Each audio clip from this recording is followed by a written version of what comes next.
Noilton Nunes, cineasta. Estou aqui assistindo diversos vídeos realizados pelo Serviço de Rádio e Televisão da Embrafilme, realizados nos anos 70. São preciosidades que o CTAV guardou e que agora está sendo disponibilizado para consultas públicas e serviços de pesquisas sobre o cinema brasileiro. O primeiro vídeo que eu estou vendo aqui é do momento em que eu ganhei o prêmio de melhor filme da jornada de curta-metragem de 78, recebendo das mãos do filho do Humberto Mauro, Zequinha. É muito emocionante, o Zequinha me entregando esse prêmio, e realmente o Guido Araújo, que era assim, um dos amigos incríveis que eu tive na vida, o cinema lotado, gente, que cena incrível. Então vamos lá. Dos artistas, o que tem acontecido, o que aconteceu com o curta-metragem, representa toda uma tentativa de ameaça às conquistas do cinema brasileiro e do nosso mercado. Portanto, eu acho que nós todos, mais do que nunca, encampando inclusive as palavras do nosso companheiro de São Paulo, necessitamos de uma união muito forte. Isso representa, basicamente,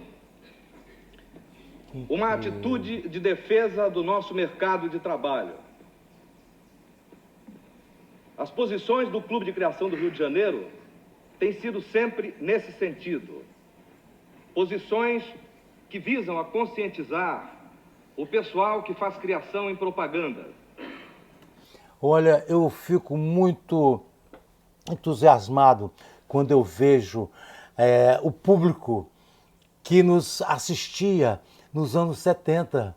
Isso é muito interessante, porque de vez em quando eu encontro com algumas pessoas dessa época que falam que participaram das reuniões, principalmente da Jornada de Cinema da Bahia. A Jornada de Cinema da Bahia era um espaço muito mágico, era um espaço assim, muito delicado. Ali nós podíamos, né, colocar todas as nossas expectativas em relação ao futuro das atividades cinematográficas. Dentro da jornada de curta-metragem da Bahia, lá de Salvador, que surgiu a lei do curta-metragem. A lei do curta-metragem parecia um sonho, porque ninguém acreditava que no meio da ditadura nós conseguíssemos, nós éramos alguns jovens, alguns um pouco mais jovens do que os outros, mas, por exemplo, nós tínhamos naquele momento o Sérgio Sanz, tínhamos o Sérgio Santeiro, tínhamos o próprio, lá da jornada, o Guido, e as pessoas que se juntavam ali para pensar. O pensamento era a coisa mais importante, né? Como é que a gente podia pensar que um belo dia os nossos curtas-metragens poderiam chegar aos cinemas? E nós conseguimos isso, foi uma coisa assim, até certo ponto, inacreditável. Eu acabei sendo presidente da Associação Brasileira de Documentaristas justamente no momento em que o curta-metragem chegava aos cinemas. E era uma batalha diária, né? Eu tinha uma produtora em Botafogo, aqui perto do cemitério, a Lente Filmes, que virou a sede da Associação Brasileira de Documentaristas. As pessoas do Rio de Janeiro iam para lá e a gente ligava para todos os nossos amigos de outros estados, de São Paulo, lá do Nordeste, do Rio Grande do Sul. A conta de telefone da nossa produtora explodia, mas a gente fazia aquilo com uma grande vontade, com uma grande intensidade, porque a gente sabia, a gente sentia que nós estávamos fazendo um trabalho muito interessante para a liberdade dos nossos fotogramas, dos nossos filmes, e que viajaram pelo Brasil inteiro. Essa reunião, ela deve ser uma reunião em que as pessoas estão acompanhando... Uma das frases que comumente nós usamos em nossos anúncios é de que nós lutamos por tudo o que deve ser nosso. Evidentemente, A grande preocupação da BT. Eu nem acredito que esse camarada aqui seja eu. Muito novo, cara. Eu já tive essa idade toda, com esse cabelo todo, com essa barba toda. Então, essa reunião, nós fizemos muitas reuniões, muitas. Então, essa reunião deve ter sido uma das preparatórias para que o curta-metragem entrasse em vigor. Quanto a essa descentralização, o curta-metragem passando só no Rio, São Paulo e Brasília, ele atinge um objetivo nosso, de manter em todos os cinemas a presença do filme brasileiro. E a intenção nossa é que realmente atinja todo o Brasil. Mas sabemos que essa expansão realmente tem que ser bem fundamentada. Essa descentralização vai trazer um benefício muito grande para as outras áreas, quanto à possibilidade das pessoas que realizam cinema nessas áreas ou que tenham uma intenção de chegar a realizar cinema, consigam ver os seus filmes, consigam viabilizar a produção dos seus filmes e ver os seus filmes sendo exibidos em seu território, em suas regiões. Dentro do Ministério da Cultura, dentro da Secretaria do Audiovisual, quando se faz agora os editais, você fica vendo, tem que ter edital que contemple o Nordeste, tem que ter edital que contemple gays, negros, índios, não sei o quê. Isso tudo começou com essa nossa política utópica naquele momento de descentralizar a produção e de fazer com que no Brasil inteiro jovens começassem a fazer cinema e conseguissem botar os seus filmes nas telas. Cada jovem, cada cineasta, até mesmo os cineastas mais maduros, quando conseguiam ver o seu filme, curta-metragem, sendo exibido junto com um filme americano que estava explodindo as bilheterias, aquela sala lotada e aquele filme brasileiro entrando lá para cutucar. Olha aqui, nós somos o cinema brasileiro. Vocês que só veem filme estrangeiro, têm que tomar cuidado. Percebam o valor das nossas obras. Então, essa fala realmente é muito preciosa. Eu acho que a gente tem que fazer com que ela vomite mesmo, assim, para que as pessoas vejam hoje o que nós fazíamos há 30, 40 anos atrás. Eu acredito que seja um filme que vai atuar agora nesse momento. Eu acho que o Leucemia atuou numa época que eu queria que ele atuasse. Agora eu quero que o outro atue. Eu acho que o outro vai atuar muito mais do que o Leucemia agora. A gente aprontou, hein? A gente aprontava. Quer dizer, qual é o teu pique para entrar em 80? A minha virada de década, eu acho que vai ser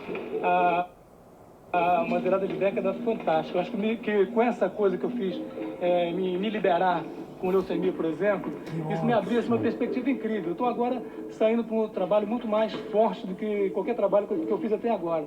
Por exemplo, esse trabalho que a gente vem desenvolvendo agora junto com o pessoal da oficina tem trazido pra gente uma fantástica, por exemplo. Eu acho que projeto de realização do Marisa. Amazonas. É a Marisa. Sobre uma expedição brasileira e uma expedição peruana que vai ao Amazonas no começo do século. Só que agora eu descobri que esse projeto eu não posso fazer sozinho. Então vai ser com o pessoal da oficina, vai ser com o pessoal da Lente, vai ser com o pessoal da Gira Filmes, vai ser um grupo de teatro que vai daqui até a fronteira do Brasil com o Peru, e vai ser um grupo de teatro, de música, de cinema, que vai vir do Peru para cá para se encontrar com a gente na fronteira do Brasil. Então, uma abertura fantástica também, eu estou numa fase ótima. Você está virando 80, acreditando cada vez mais em você mesmo. E tentando cortar todas as censuras que eu tenho sentido, inclusive as censuras das pessoas que eu mais gosto, que têm me censurado demais ultimamente. Só isso.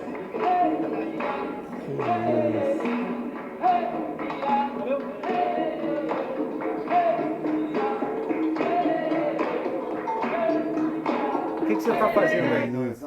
Gente, isso aqui é de uma preciosidade. Eu acho que essa cena foi montada justamente para que a equipe da Embrafilme, comandada pela Marisa Leão, com a fotografia do Walter Carvalho, eles pudessem ter uma visão do que o Teatro Oficina estava fazendo naquele momento em que nós estávamos terminando o filme O Rei da Vela e já preparando outras viagens cinematográficas e teatrais. Esta minha fala, para mim, é de uma preciosidade inenarrável, porque eu me lembro, me faz lembrar do que a gente queria fazer naquele momento. É uma fala assim que me comove muito. Então, eu quero ter esta fala na minha mão para me mostrar para os meus netos, para os meus filhos. Olha só, o seu avô era meio fora do contexto, mas é muito boa mesmo. Esta fala é de uma preciosidade muito grande. A Marisa Leão me entrevistando para o serviço de rádio e televisão da Embrafilme, isso deve ser 78, 79, no máximo 1980. E quem está fazendo a fotografia é o Walter Carvalho. E esse material, ele mostra muito bem o que estava acontecendo dentro do Teatro Oficina e os nossos projetos, os nossos sonhos para os anos seguintes. Eu falo sobre um filme que eu já tinha escrito já há algum tempo atrás, antes mesmo de chegar lá no Teatro Oficina. Eu falo desse filme que acompanha uma expedição brasileira chefiada pelo Euclides da Cunha e uma expedição peruana que vai ao Rio Purus para evitar uma guerra entre os dois países por causa da borracha e por causa daquela área cobiçada por todos por causa da borracha. Nessa entrevista provocada pela Marisa Leão, eu também falo sobre o processo da minha chegada ao Teatro Oficina. Eu cheguei ao Teatro Oficina por causa da jornada de curta-metragem da Bahia. Quando eu exibi lá o filme Leucemia em 1978 e ganhei o prêmio de melhor filme da jornada, o Zé Celso tinha sido convidado para fazer o encerramento da jornada, fazer um grande happening, uma grande festa de encerramento da jornada. E ele tinha visto o Leucemia. Ele falou assim, olha, esse teu filme me impactou demais, eu quero que você faça a finalização do Rei da Vela. Isso tudo aconteceu lá nos finais da jornada. Aí ele falou assim, eu estou voltando do exílio, é a minha primeira aparição pública. Então, eu estou voltando do exílio com muitas latas que eu levei tentando salvar o filme. Viajei com essas latas para a Europa, por vários lugares, e agora estou voltando com elas. E quero que você faça a finalização do Rei da Vela. Aí eu falei para ele, Zé, eu tenho uma produtora no Rio de Janeiro, eu não vou poder ir de estalo assim lá para São Paulo. Eu demorei 1 ano para poder ir encarar o Rei da Vela. Mas ele falou assim, não, eu vou te esperar. Eu vou esperar, mesmo que demore 1 ano, eu vou te esperar. E esperou, e nós encaramos o Rei da Vela, e o Rei da Vela está aí hoje. Olha, o ontem foi um ontem muito especial. Nós que vivemos os anos 70, os anos 80, em meio à ditadura militar, nós podemos dizer que o que aconteceu naquele momento, não só no Brasil, mas no mundo, foi um momento assim de grande brilhantismo, de grande luminosidade, que botou na cabeça das pessoas, botou na cabeça dos jovens que um outro mundo possível era possível. E nós batalhamos por isso, mesmo sofrendo aquelas barbaridades provocadas pela ditadura, não só no Brasil, as guerras no Vietnã, aquelas coisas todas que aconteciam pelo mundo afora. Nós vivenciamos um momento que, se a gente for analisar, por exemplo, a trilha sonora daqueles momentos, era de uma maravilha incrível, né? Então, eu acho que nós podemos dizer, vivemos. E ressurgindo agora essas cenas, eu acho que a gente vai poder mostrar para as pessoas que valeu a pena. Valeu a pena e esse material é preciosíssimo e tem que ser cada vez mais bem tratado. Caralho! Leitura mantido entre os exibidores e os curta-metragistas. Você vai objeto de ler? Eu acho que a gente podia, ao invés de ler, ter uma matéria muito Matéria longa, né? Mais ou menos dizer o que é esse... Nós estamos chegando hoje ao final de uma série de reuniões tentando definir a posição dos curta-metragistas e dos exibidores para levar o curta-metragem a uma nova fase. Então, hoje é um dia bem significativo para a gente, para nós curta-metragistas e para os exibidores também. E espero que esse pensamento nosso, dos curta-metragistas, seja apoiado integralmente pelo Conselho e pela Embrafilme. Agora pode completar. Muito bom. Peraí. Nós estamos vendo nessa cena aqui um encontro muito decisivo para a vida, para a história do curta-metragem. Eu, como presidente da Associação Brasileira de Documentaristas, estou junto com aquele senhor de terno e gravata ali. Ele devia ser o ministro das comunicações, devia ser um ministro do governo da ditadura, claro. Não sei se era Figueiredo, não sei se era Costa e Silva. E o de camisa branca, ele devia ser o representante dos exibidores. Então nós estávamos tentando chegar a um acordo para que os filmes de curta-metragem chegassem às telas. Foi um momento até interessante. Eu acho que nesse momento aqui nós conseguimos que houvesse um interesse do governo e dos exibidores para que o curta-metragem pudesse entrar pelos cinemas afora. Eu participei de vários tipos de reuniões assim. Depois, com o próprio Severiano Ribeiro, aqui no Rio de Janeiro, e o Severiano Ribeiro dizia, não, nós vamos apoiar, não sei o quê, mas o Severiano começou a ser bombardeado, principalmente pelos distribuidores americanos, que chegavam com todo aquele poder, né? Ô, Severiano, se você vai botar o Tubarão junto com um filmeco desse aí, você vai atrapalhar a nossa vida, né?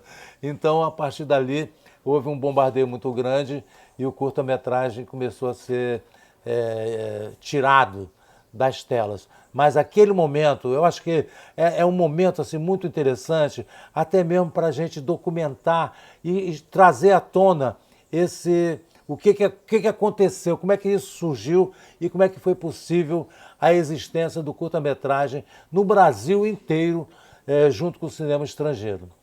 Acredito eu, que teremos uma produção de curta-metragem na mão de quem realmente tenha vontade de fazer curta, que tenha condições de fazer curta de boa aceitação para o público, certo? E é o que nós realmente esperamos ter esse entendimento. É que o curta seja do curta-metragem. Muito boa essa fala.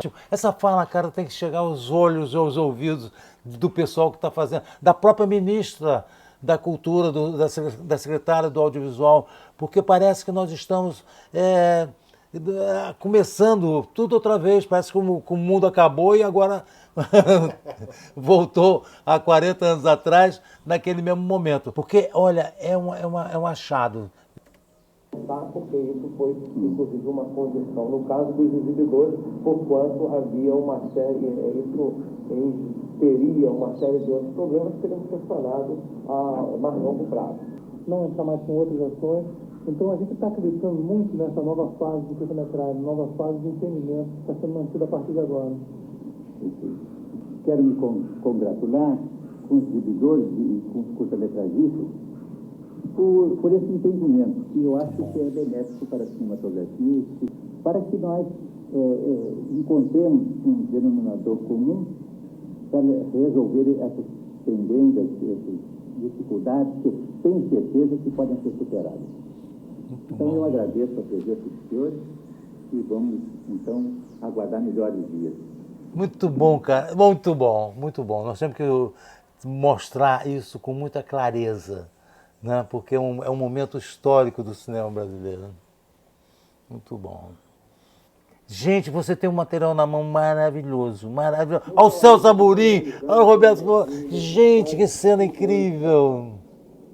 De direito prossiga, com a ajuda augusta, ao longa... Tem todo mundo com terno igual, era o que? Brasil,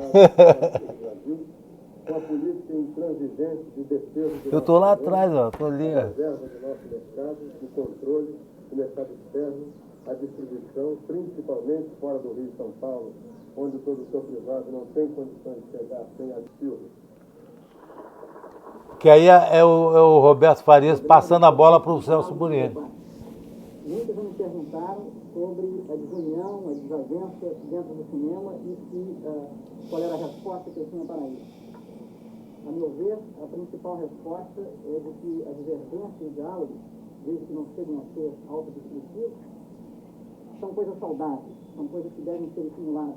Nós não podemos mais viver na nostalgia de uma época em que o cinema começava, e por isso mesmo que começava, as propostas eram todas semelhantes, se não iguais. Ah, o cara outra vez. O cara é ministro. Ó, o Cosme Alves Neto. Essa reunião, a posse do... Diretor-geral da Embracino, como é que você vê a problemática da produção, distribuição e execução do cinema brasileiro nesse momento? Bom, a pergunta que você está me fazendo é muito ampla. Praticamente toda a problemática do cinema brasileiro nesse momento. Eu acho que há muitos aspectos a considerar, muito complexos, e que terão que ser examinados um a um. Eu acho que há vários pontos que eu já tenho mencionado. Você lembrou bem. Esse material foi de uma visão, quem teve essa visão foi o Marco Aurélio Marcondes, de criar esse serviço de rádio e televisão dentro da Embrafilme. Era bom entrevistar o Marco Aurélio, porque foi ele que... Aliás, a Marisa Leão também deveria falar com ela. E o Walter Carvalho, porque eles eram o triozinho motor das gravações dessas reuniões, dessa história do cinema brasileiro. Mas também do seu aspecto industrial, empresarial, como sistema econômico. O Celso Amorim, quando eu estava terminando o Rei da Vela, nós fomos lá convidamos o Celso Amorim para ir a São Paulo para ver na Moviola o Rei da Vela. Mostrar um filme 35mm de 2 horas e 40 minutos na Moviola é um parto. E é um parto com fórceps, porque não é fácil.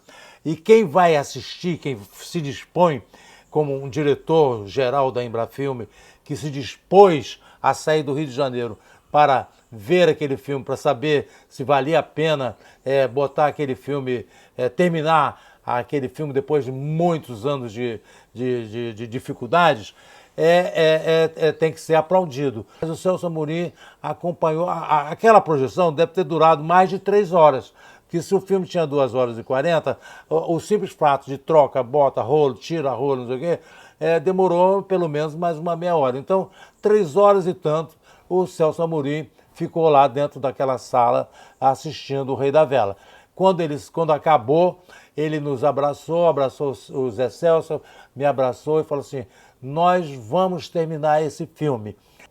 Eu acho que esse material para os jovens, ele é didático, porque você precisa entender que o cinema que hoje a pessoa faz com celular, com frames, com coisas assim mínimas, né? Ele não começou assim. A gente tem que fazer um mergulho na história do cinema para chegar a dominar inteiramente essa linguagem, né? Esse quadro que os grandes pintores pintam com um pincelzinho, dão retoquezinhos.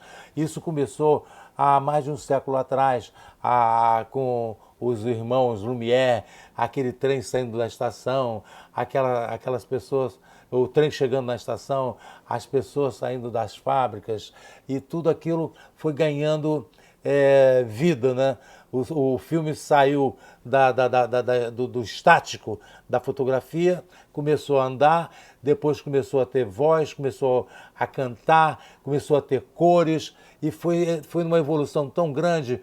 Então, eu acho que o cinema cada vez mais vai evoluindo, e esse material da história mecânica, da história a contribuição que foi sendo dada, inclusive política, para poder os filmes chegarem às telas, chegarem aos cinemas, é de uma importância muito grande. Quem estuda cinema, quem faz cinema hoje, tem que realmente pensar como é que foi a origem desses nossos fotogramas, desses nossos frames e o que vai vir pela frente, porque me dá um ânimo incrível de ver aquele filme de 30, 40 anos atrás batendo na tela e sendo restaurado e sendo cada vez mais bem recebido. E nós vamos causar um impacto e vamos botar na vida das pessoas que a paz é dourada, a paz é cada vez mais importante do que qualquer bombinha que custa milhões de reais sendo jogada na cabeça das pessoas.